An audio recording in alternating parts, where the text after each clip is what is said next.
मामाने पूर्ण केली. असे प्रत्येक अनुभव मामाने मला प्रत्यक्ष हे दिले. तर मामाने बाळासण सांगितलं की त्याने आमच्या आईला धरून ठेवलं, त्यामुळे मला त्याच्यावर प्रेम करावं लागतं. एवढं सगळं झाल्यानंतर की मामांची जेव्हा ती कॅसेट करायची होती आपल्या आईच्या कॅसेट, तर त्या मामांचे जे काय अनुभव असायचे म्हणजे आईच्या गोष्टी सांगायचे. तर एकदा काय झालं की मामांनी आईला एकदा ते खेळत असताना, मामा लहान होते आणि खेळत असताना एक भिक्षुकरी आला आणि तो ओम भवती भिक्षांती भिक्षांती म्हणाला. तर मामाने त्यांना आईला सांगितलं की आई भिकारी आलाय.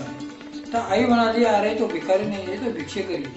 अरे आणि भिकारी काय आणि भिक्षेकरी काय, दोघं आपल्या घरात दाराशीच येतात ना.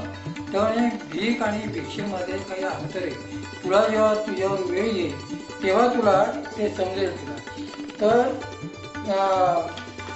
त्याच्यावरून एक मी काव्य केलं ते की होई तो व्रतबंधाचा विधी कल्पितो जसा उमजला मनी. अण्णा पार्वती दोघे मिळूनी व्रतबंधाचा विचार करती. नररी मामा पुढे होऊनी कार्यभार धरी शिरी.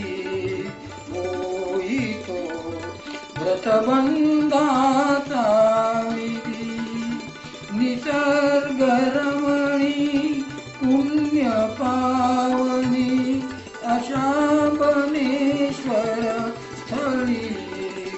उत्सुक सारे स्वकीय जमली गोतावळी.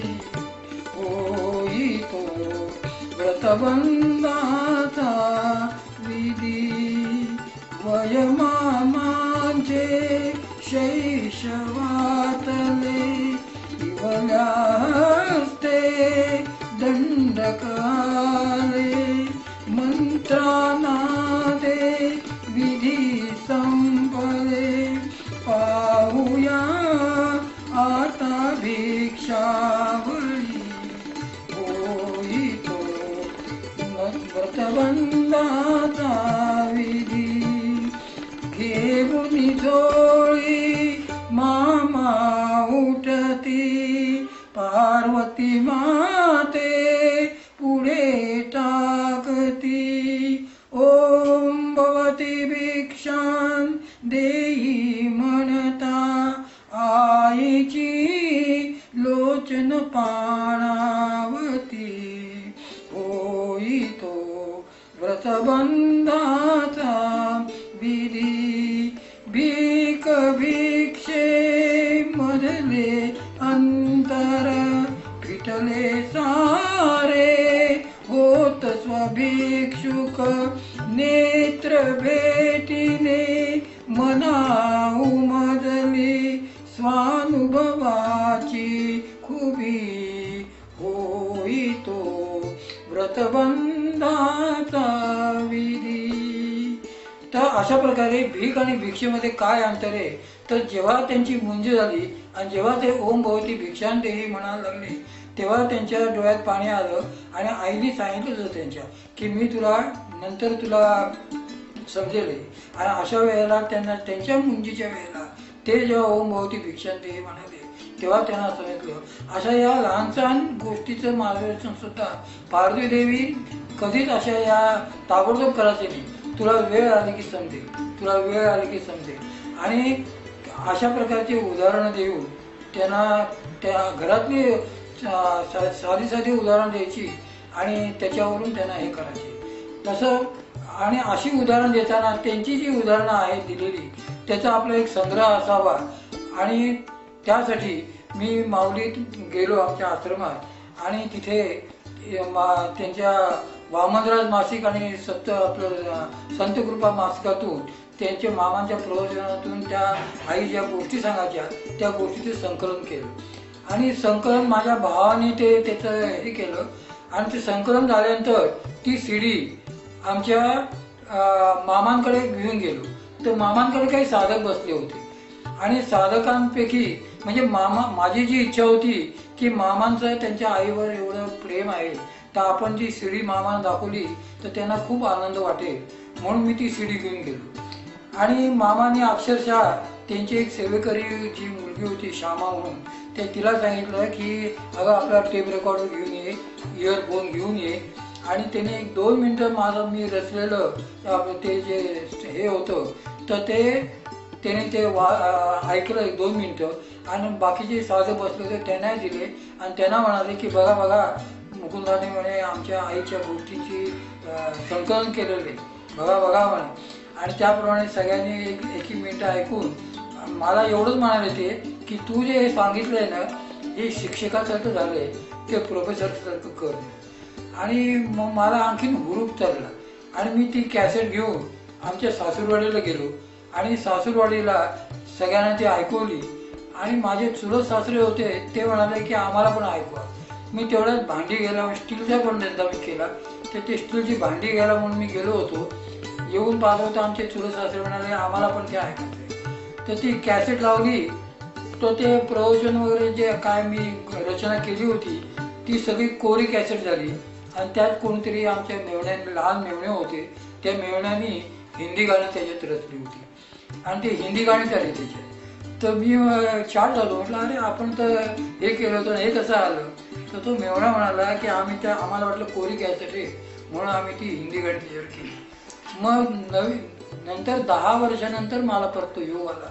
मी जेव्हा माझ्या पुण्याला सेवेला गेलो माऊली आश्रमात, 15 दिवस मी सेवेला होतो.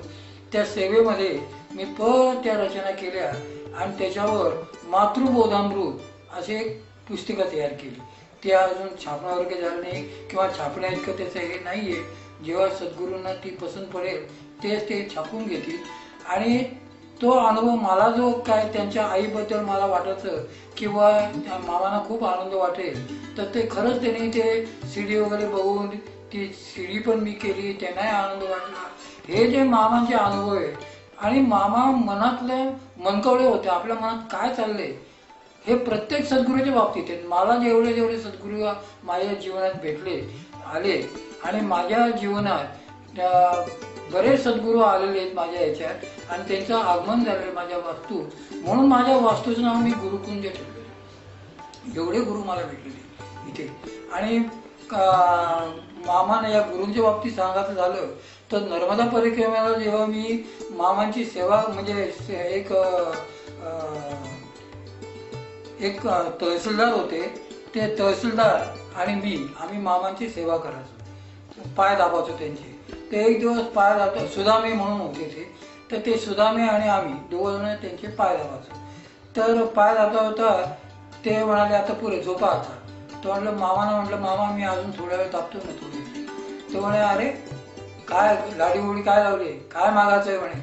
तो म्हटलं अहो मामा मला एक विचारलं होतं. म्हणे काय विचार म्हणे. तो म्हटलं का हो मामा तुम्ही आम्हाला जी दीक्षा दिलेली आहे तर तुम्ही मंत्रदीक्षा का देत नाही मला. तो म्हणे का बरं मंत्रदीक्षा कशाला पाहिजे. तो म्हटलं अहो ही जी दीक्षा तुम्ही आम्हाला दिली आहे ते अंधारात बसायचं, 1 तास बसायचं आणि ते नुसतं डोळे मिटून बसायचं, काही करायचं नाही. तर एखादा भीती वाटते बसलं डोळे मिटल्यानंतर आणि अंधारात बसायचं असतं. तर मंत्रदीक्षेचं काय आहे, 1 माळ जप केला की झालं काम, असं आहे का म्हणे. बरं म्हणे तुला मंत्रदीक्षा मिळेल कारण तू एका गुरुकडून सुधारणार नाही म्हणे, तुला 3 गुरु आहेत तुला. तर म्हटलं हो मामा. तो म्हणे हो. आणि आमचं हे बोलणं झालं तर आमच्या मुलांनाही दीक्षा मिळाली. तेव्हा पत्र आलं की असं तुमच्या प्राची प्रीती पुष्कर यांना अमक्या दिवशी त्यांना बसायला सांगा दीक्षेसाठी. त्यांना आम्ही इथून त्यांना दीक्षा देऊ. तर शक्तिपात दीक्षा त्यांना होणार आहे त्या दिवशी. तर मग आम्ही त्या तयारीने लागलो. तर मला वाटलं आपल्यालाही दीक्षा मिळेल ही मंत्रदीक्षा, म्हणून मी त्यांना फोन केला. तर तेव्हा मामा नव्हते. तर मामा म्हणाले आपलं त्यांच्या ती निरोप आला तुमचं काही नाव नाही याच्यात म्हणे, तुम्हाला नंतर काय असं होणार असेल तर मला माहीत नाही पण सध्या मुलांनाच बसू द्या.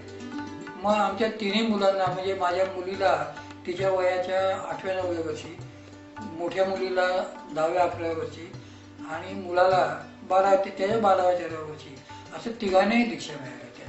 त्यांच्या वया या तिघांना एकदमच दीक्षा मिळाली. तेव्हा आम्ही मालेगाव आपलं श्रीरामपूरला होतो. तर श्रीरामपूरला त्यांना दीक्षा मिळाली मुलांना.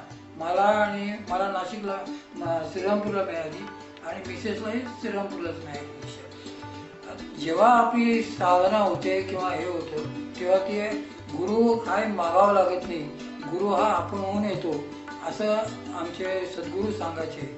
आणि मामा सुद्धा माझ्या जीवनात आपोआप आले. मी काही त्यांना मागायला गेलो नव्हतो की तुम्ही माझे गुरु व्हा, पण ते म्हणजे आपण होऊन त्यांनी मला दीक्षा दिली. म्हणजे मी नको नको म्हणत होतो, परंतु तेव्हा योग आला होता, दीक्षा मिळाली आणि ते म्हणाले 3 गुरु तुझ्या नशिबात आहे.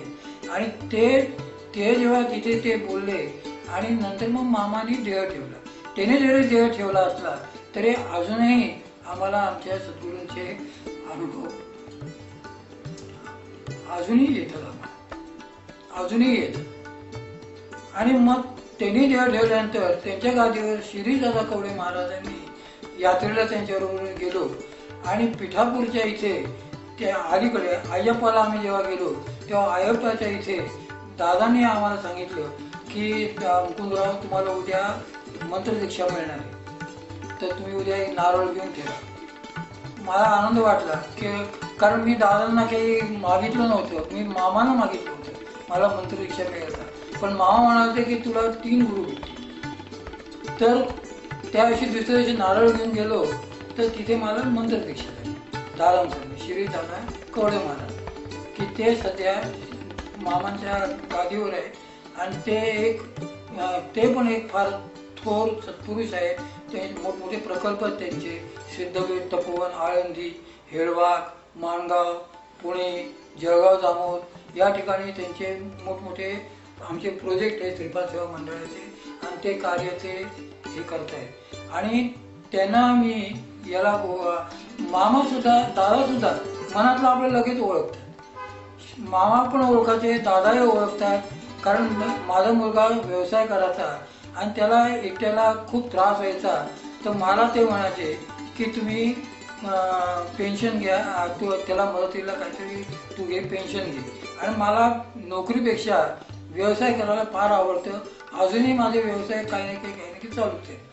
तर मी दादांना विचारायचो तर दादा म्हणायचे की थोडं थांबा. असं करत करत माझं वय आता जवळजवळ 55 व्हायला लागलं. तरी मामा आपलं दादा म्हणायचे की थोडं थांबा. तर एक दिवस आंघोळ करता नाशिकला तिथे आंघोळ करता मी एवढंच म्हटलं की मी जर पेन्शन घेतली तर दादांचं काय झालं. आज गुरुपौर्णिमा आहे, आज आपल्या सद्गुरूंबद्दल आपण वाईट विचार करू नये, परंतु माझ्या मनात विषय आला की आपण जर रिटायर झालो तर दादांचं काय जातं, असं मी मनात म्हटलं आंघोळ करताना. आणि नंतर 4 दिवसांनी काही गुरुपौर्णिमेचाच कार्यक्रम होता म्हणून आम्ही हेळवाक म्हणून आमचं एक गाव आहे, सिद्ध क्षेत्र आहे, ती गिरनारची प्रतिकृती येते, त्या ठिकाणी आम्ही गुरुपौर्णिमेला गेलो. चिकार गर्दी होती. आमचे जे ताई साधक आपल्या ज्या सद्गुरू आहे ताई आहे, परंतु ताई आपटे आणि श्रीदादा कवडे महाराज हे 2 जण बसले होते आणि त्यांच्या दर्शनाला आम्ही चाललो होतो. तर ताईचं दर्शन घेतलं.